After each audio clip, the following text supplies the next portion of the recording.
Mysuru ಜಿಲ್ಲಾಧಿಕಾರಿಯಾಗಿ doctor Gautam Bagadi ಅಧಿಕಾರ ಸ್ವೀಕರಿಸಿದ್ದಾರೆ. ರೋಹಿಣಿ ಸಿಂಧೂರಿ ಗೈರು ಹಿನ್ನೆಲೆ ಅಪರ ಜಿಲ್ಲಾಧಿಕಾರಿ ಮಂಜುನಾಥ್ ಅಧಿಕಾರ ಹಸ್ತಾಂತರಿಸಿದ್ದಾರೆ. ಮಂಡ್ಯಗೆ ಜಿಲ್ಲಾಧಿಕಾರಿಯಾಗಿ ಅಶ್ವತಿಗೆ ಹೊಣೆ ನೀಡಲಾಗಿದೆ. ಡಾಕ್ಟರ್ ಗೌತಮ್ ಬಗಾದಿ ಅಶ್ವತಿ ದಂಪತಿಗಳಾಗಿದ್ದು ಇಬ್ಬರಿಗೂ ಅಕ್ಕಪಕ್ಕದ ಜಿಲ್ಲೆಯಲ್ಲಿ ಡಿಸಿ ಜವಾಬ್ದಾರಿ ನೀಡಲಾಗಿದೆ. ಮೈಸೂರು ಜಿಲ್ಲೆಗೆ ಶುಭವಾಗಲಿ ಅಂತ ಡಿಸಿ ಅಶ್ವತಿ ಪತಿ ಗೌತಮ್ ಬಗಾದಿ ಮೈಸೂರು ಡಿಸಿ ಆಗಿದ್ದು ಸಂತೋಷ ಅಂತ ಹೇಳಿದ್ದಾರೆ.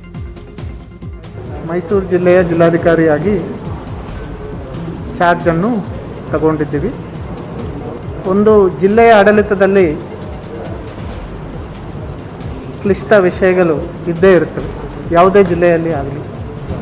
ಆದರೆ ಮೈಸೂರು ಒಂದು ಚಾರಿತ್ರಾತ್ಮಕ ಸಾಂಸ್ಕೃತಿಕ ಸಾಂಪ್ರದಾಯ ಜಿಲ್ಲೆ ಆಗಿರುವುದರಿಂದ ಸ್ವಲ್ಪ ದೊಡ್ಡ ಪ್ರಮಾಣದಲ್ಲಿ ಸಮಸ್ಯೆಗಳು ಇರಬಹುದು.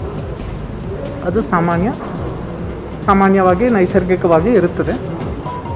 ನಾವು ಮಾಡಬೇಕಾದ ಕೆಲಸಕ್ಕಾಗಿ ಒಂದೇ ದಿಕ್ಕಿನಲ್ಲಿ ಒಂದೇ ರೀತಿಯಲ್ಲಿ ಹೋಗಿದ್ರೆ ಎಷ್ಟೇ ಸಮಸ್ಯೆ ಇದ್ದರೂ ಅದನ್ನು ಧಾರ್ಮಿಕ ದತ್ತಿ ಇಲಾಖೆಗೆ ವರ್ಗಾವಣೆ ಹಿನ್ನೆಲೆ ರೋಹಿಣಿ ಸಿಂಧೂರಿ ಮೈಸೂರು ಜನರಿಗೆ ಧನ್ಯವಾದ ತಿಳಿಸಿದ್ದಾರೆ. ಈ ಸಂದಿಗ್ಧ ಪರಿಸ್ಥಿತಿಯಲ್ಲಿ ನಾನು ಮಾಡಬಹುದಾದಷ್ಟು ಉತ್ತಮ ಕೆಲಸವನ್ನ ಮಾಡಿದ್ದೇನೆ. ಇಲ್ಲಿ ಸೇವೆ ಸಲ್ಲಿಸಲು ಅವಕಾಶ ಸಿಕ್ಕಿದ್ದಕ್ಕಾಗಿ ಧನ್ಯವಾದ ಸಲ್ಲಿಸುತ್ತೇನೆ. ವಾರ್ತಾ ಇಲಾಖೆಯ ವಾಟ್ಸ್ಆಪ್ನಲ್ಲಿ ಸಿಂಧೂರಿ ಧನ್ಯವಾದವನ್ನ ಹೇಳಿದ್ದಾರೆ.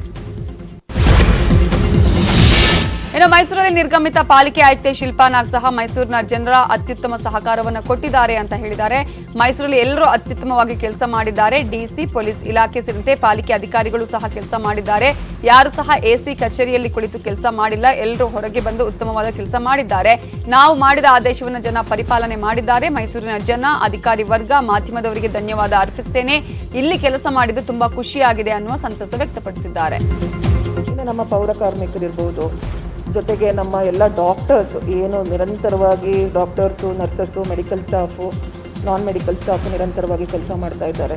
ಬೇರೆ ಎಲ್ಲ ಇಲಾಖೆ ಅಧಿಕಾರಿಗಳು, ಪೊಲೀಸವರು ಇರ್ಬೋದು, ರೆವಿನ್ಯೂ ಡಿಪಾರ್ಟ್ಮೆಂಟ್ ಇರ್ಬೋದು, ಬೇರೆ ಎಲ್ಲ ಇಲಾಖೆ ಅಧಿಕಾರಿಗಳು, ಜನತೆ, ಮೈಸೂರು ಜನತೆ ಯಾವಾಗಲೂ ಯಾವುದೇ ಒಂದು ಒಳ್ಳೆ ಅಧಿಕಾರಿ ಆಗಲಿ, ಒಳ್ಳೆ ಲೀಡರ್ ಆಗಲಿ ಬಂದಾಗ ನಾವಿದ್ದೇವೆ, ನೀವು ಮುಂದಕ್ಕೆ ನಡೀರಿ, ನಾವು ಸಾಥ್. ರಾಜ್ಯದಲ್ಲಿ ಮೂರನೇ ಅಲೆ ಮುನ್ಸೂಚನೆಯಿಂದಾಗಿ ಎಸ್ಎಸ್ಎಲ್ಸಿ ಮಕ್ಕಳಿಗೆ ಟೆನ್ಷನ್ ಹೆಚ್ಚಾಗಿದೆ. ಮೂರನೇ ಅಲೆ ಸೂಚನೆ ನಡುವೆ ಎಸ್ಎಸ್ಎಲ್ಸಿ ಪರೀಕ್ಷೆಗೆ ಸಿದ್ಧತೆಗಳು ನಡೀತಾ ಇದೆ. ಎಸ್ಎಸ್ಎಲ್ಸಿ ಪರೀಕ್ಷೆಗೆ ಶಿಕ್ಷಣ ಸಚಿವರು ಇನ್ನಿಲ್ಲದ ಉತ್ಸಾಹವನ್ನ ತೋರುತ್ತಿದ್ದಾರೆ. ರಾಜ್ಯದಲ್ಲಿ 25% ವ್ಯಾಕ್ಸಿನ್ ಕೂಡ ಆಗಿಲ್ಲ. ಮೂರನೇ ಅಲೆಯ ಭಯ ಬೇರೆ ಕೂಡ ಶುರುವಾಗಿದೆ. ಈ ಟೈಮಲ್ಲೇ ಎಸ್ಎಸ್ಎಲ್ಸಿ ಪರೀಕ್ಷೆ ನಡೆಸೋದು ಬೇಡ ಅಂತ ಹೇಳಿ ಕೆಲವರು ಅಭಿಪ್ರಾಯವನ್ನ ವ್ಯಕ್ತಪಡಿಸುತ್ತಿದ್ದಾರೆ.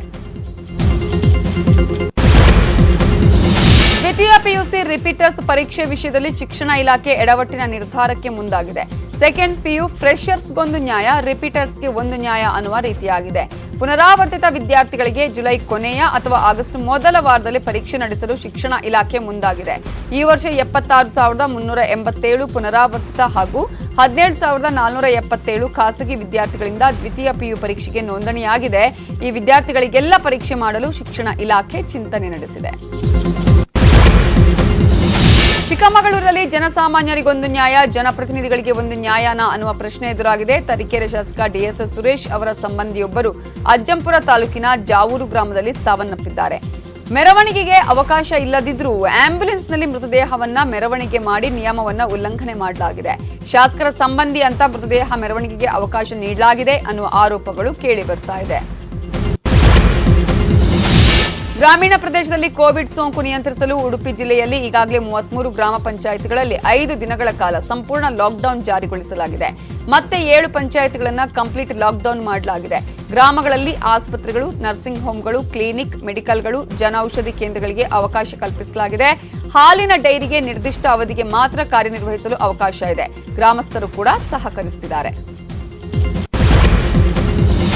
ಚಾಮರಾಜನಗರ ಜಿಲ್ಲೆಯಲ್ಲಿ ಕೊರೋನಾ ಲಸಿಕೆ ಪಡೆಯಲು ಬುಡಕಟ್ಟು ಸೋಲಿಗರು ಹಿಂದೇಟು ಹಾಕ್ತಿದ್ದಾರೆ. ಹನೂರು ತಾಲೂಕಿನ ಹಾವಿನ ಮೂಲೆ, ಹನುಮನ ದೊಡ್ಡಿ, ಯಜಮಾನ ದೊಡ್ಡಿ, ಮೇಸ್ತ್ರಿ ದೊಡ್ಡಿ, ಸಣ್ಣನ ದೊಡ್ಡಿ ಮೊದಲಾದ ಕಡೆ ಸೋಲಿಗರು ಲಸಿಕೆ ಹಾಕಿಸೋದಕ್ಕೆ ಬರ್ತಾರೆ ಅಂತ ತಿಳಿದು ಕಾಡಿಗೆ ಹೋಗಿ ತಲೆಮರೆಸಿಕೊಳ್ತಿದ್ದಾರೆ. ಕೆಲವರು ಮನೆಯಲ್ಲೇ ಇದ್ರೂ ಬಾಗಿಲು ತೆಗೆಯದೆ ಹಠ ಮಾಡ್ತಿದ್ದಾರೆ. ಲಸಿಕೆ ಪಡೆಯುವಂತೆ ಗ್ರಾಮ ಪಂಚಾಯಿತಿ ಅಧ್ಯಕ್ಷ, ಸದಸ್ಯರು, ಆರೋಗ್ಯ ಸಿಬ್ಬಂದಿ ಎಷ್ಟೇ ಮನವೊಲಿಸಲು ಪ್ರಯತ್ನಿಸಿದ್ರೂ ಸೋಲಿಗರು ಮಾತ್ರ ಕೇಳ್ತಾ ಇಲ್ಲ. ಕೊಪ್ಪಳದ ಬಸ್ ನಿಲ್ದಾಣದಲ್ಲಿ ವ್ಯಾಕ್ಸಿನೇಷನ್ ಹಾಕಿಸಿಕೊಳ್ಳಲು ಜನ ಮುಗಿಬಿದ್ದಿದ್ದಾರೆ. ಕೋವಿಡ್ ರೂಲ್ಸ್ ಬ್ರೇಕ್ ಮಾಡಿ ವ್ಯಾಕ್ಸಿನೇಷನ್ ಹಾಕಿಸಿಕೊಳ್ಳಲು ಜನ ಮುಗಿಬಿದ್ದಿದ್ದು ಜನರನ್ನ ನಿಯಂತ್ರಿಸಲು ಪೊಲೀಸರು ಹರಸಾಹಸ ಪಟ್ಟಿದ್ದಾರೆ. ನಗರದಲ್ಲಿ 2ನೇ ವ್ಯಾಕ್ಸಿನೇಷನ್ ಕೇಂದ್ರಗಳು ಇರೋದ್ರಿಂದ ಈ ಒಂದು ವ್ಯಾಕ್ಸಿನೇಷನ್ ಕೇಂದ್ರಗಳಾಗಿರೋದ್ರಿಂದ ಗದ್ದಲ ಜಾಸ್ತಿಯಾಗಿದೆ. ಹೆಚ್ಚಿನ ವ್ಯಾಕ್ಸಿನೇಷನ್ ಕೇಂದ್ರಗಳನ್ನು ತೆರೆಯೋದಕ್ಕೆ ಜನ ಒತ್ತಾಯಿಸಿದ್ದಾರೆ. ಮಂಗಳೂರಿನ ಪಿಲಿಕುಳ ಝೂನಲ್ಲಿ ಪ್ರಾಣಿಗಳ ಸಂತಾನಾಭಿವೃದ್ಧಿ ಹೆಚ್ಚಾಗ್ತಾ ಇದೆ. ಪಿಲಿಕುಳ ಜೈವಿಕ ಉದ್ಯಾನವನದಲ್ಲಿರೋ ಹುಲಿ 5 ಮರಿಗಳಿಗೆ ಜನ್ಮ ಕೊಟ್ಟಿದೆ. ಕಾಡು ಶ್ವಾನಗಳ ಸಂತತಿಯೂ ಹೆಚ್ಚಳವಾಗಿದೆ. ಕಾಡು ನಾಯಿ 7 ಮರಿಗಳಿಗೆ ಜನ್ಮ ಕೊಟ್ಟಿದೆ.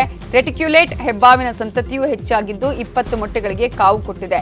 6 ಮೊಟ್ಟೆಗಳಿಗೆ ನಾಗಮಣಿ ಹೆಸರಿನ ಕಾಳಿಂಗ ಸರ್ಪ ಕಾವು ನೀಡ್ತಾ ಇದೆ. ಉಳಿದ ಪ್ರಮುಖ 10 ಸುದ್ದಿಯನ್ನ ನೋಡೋಣ ಬ್ರೇಕ್ ಆದ್ಮೇಲೆ.